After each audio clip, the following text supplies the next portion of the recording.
esimest koolipäeva ma hästi ei mäleta. Aga mida ma olen aru saanud, see meie algklasside õpetaja, nagu ei sallinud meid või. Tema käitumised olid teistsugused kui teiste lastega. Aga siis, kui 61. aastal ema-isa tulid siia Eestisse, ilmselt teadsid, et ema ja isa pidid vist teatama õpetajale, et neid kodus ei ole, et olime siis tädi juures, isa õe juures. Siis see õpetaja oli väga ostke mulle seda teist ja kolmast, nii et tellisid sellised asju, ütleme, mis siin, seal ei olnud saada.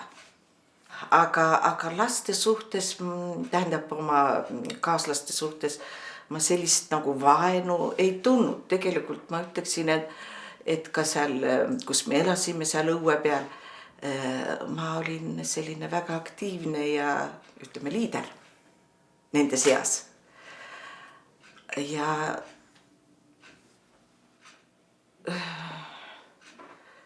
koolis ma seda ei tundnud, aga nii palju ikka kuulsime, et meile öeldi ikka fašistid.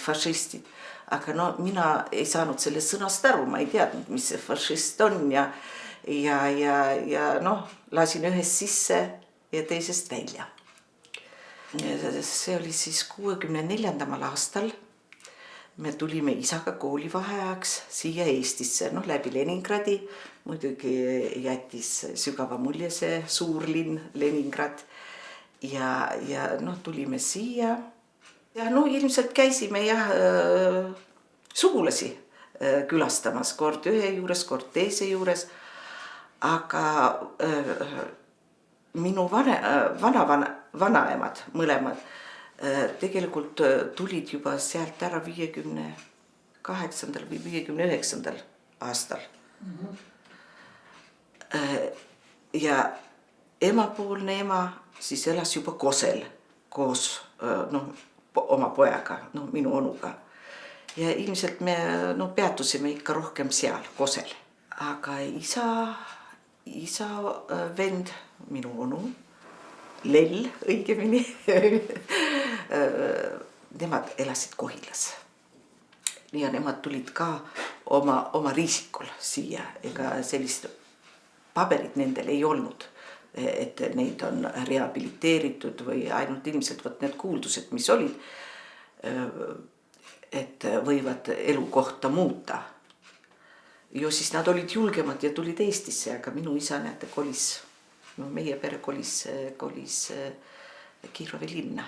Ja teine kord siis 65. aastal tulime jälle koolivaheajaks siia, aga siis oli ka juba vend kaasas. Siis oli vend kaasas ja siis jällegi peatusime ikka Kosel vanaema juures. Ja suve lõpupoole, ilmselt see oli augustikuus, ema oli isale saatnud kirja, et tuli Hallist majast teade, et sa oled rehabiliteeritud. Ja siin isa otsustas kohe, ja teatas meile, et meie enam tagasi sinna ei lähe. Muidugi me Tõnuga väga kurvastasime, nutsime isegi. Sõbrad jäid ju maha. Selle mõttega ilmselt juba harjusime ära ja isa siis ilmselt sõitis Kirovisse tagasi, et lõpetada oma need töösuhteid. Ja augusti lõpupoole saabus tagasi, aga meil elamist ei olnud kuskil. Aga septembrikuu oli kohe käes. Siis isa otsis sellist kooli, kus oleks internaat olemas, et me saaksime koolipäevadel internaatis olla. Ja siis ta saigi Keilasse. Ja lõpuks me läksime kooli, aga isa tahtis, Keilas oli üks ainukene kool. Aga seal oli ka venekeelsed õppeklassid olid ka. Isa pani meid eesti klassi. Muidugi meie isale ütlesime, et meil saab raske olema, sest ma ju lõpetasin 6 klassi lõpetasin Venemaal ja siia läksin 7. klassi, see oli 65. aastal ja muidugi ta oli vist läbirääkimisi teinud direktoriga ja õpetajatega, no nädal aega me käisime. Ja siis ikka nad ilmselt soovitasid jah, et peame minema ikka vene õppekeelega klassi. Ma ei oska öelda, kas oli erinevus või mitte, aga ma enam seal liider ei olnud. Ma olin nagu maha surutud ja ma muutusin kinniseks, aga internaadis meid muidugi narriti, kuna keel segunes vene keelega ja enam puhtalt ei rääkinud ja meid naerdi üle. Ja ma ütleksin teile, võib-olla ise olete ka aru saanud, et see on jäänud mul sisse. Sest alguses, kui ma veel tööle läksin, kui ma pidin lastevanemate ees esinema, siis ma mõtlesin kogu aeg, kas on aru saada, et kas on aktsent või ei ole.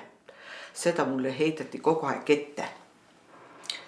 Ja minu arust, et see oli väga inetu nende inimeste poolt, kes niimoodi nagu toonitasid sulle seda. Selle asemel, et seda öelda, võisid parandada ja oma jutuga ütleme edasi minna. On isegi niimoodi, et mu tädipoeg ka ilmselt teda ka naerdi üle ja tema pani suu kinni ja ta enam meiega eesti keeles ei suhelnud. Vene keeles ja üks teine variant on ka ema sõbranna tütar. Täpselt samuti pani suu kinni ja enam ei räägigi.